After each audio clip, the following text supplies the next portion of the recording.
Breaking news, Kim Chiu, ipinagpipray nga ba ang relasyon kay Paulo?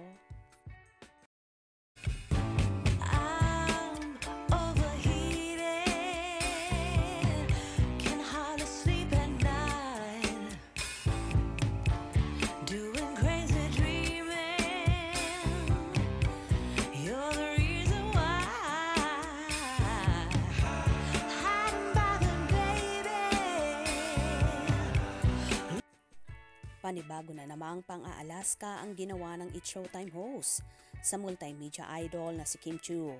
Sa naging segment ng naturang show ang Especially For You. Dito nga ay nabanggit nila na dapat daw ay specific ang ginagawang prayers. Habang ini-interview ng mga host ang contestant ng naturang segment, kunwari ay aalis si Kim at natanong ang dalaga kung saan pupunta. Dito nga ay sinabi ni Kim na magpipray. Kaya naman sinundan at inurot siya ng kanyang mga kasamahan at pinagtulong-tulungang asarin. Nakapunta? Pray lang ako. Wait.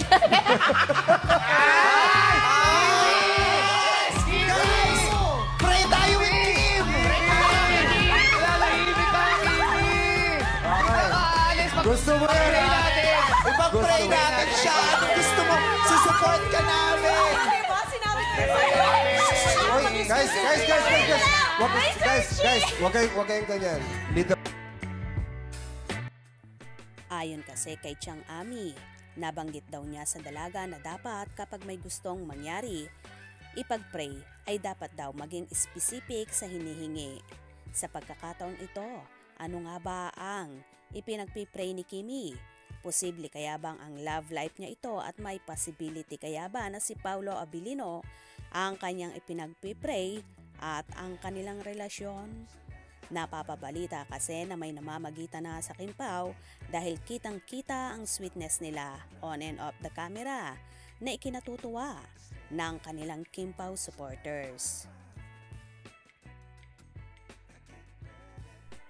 Kung ang Kim Pao Fanny ay nagdiriwang at nagbubunyi, ang Paunin Fanny naman ni Janine Gutierrez at Paulo ay nagngingit-ngit at nag-aalimpuyo sa galit. Dahil hindi daw mahal ni Paulo si Kimi at tanging sa big screen lamang ang Kim Pao. Samantalang ang totoong mahal ni Paulo ay walang iba kundi si Janine. Pinaniniwalaan ng marami na magjowa ang dalawa kung saan kamakailan ay nagkahiwalay at ngayon nga ay muling nagkabalikan. Ang hinala ng iba ay si Kimi nga daw ang naging dahilan ng panandali ang paghihiwalay ng Paunin. Anyway, tingnan na lang natin ang mga magaganap in the future kung sino nga ba talaga ang mamahalin ni Paulo, si Janine kaya ba or si Kim. Abangan natin yan. Kaya naman tumutok at wag na wag pahuhuli sa mga maiinit na kaganapan. Anong inyong magiging reaction sa bidyong ito? Comment below.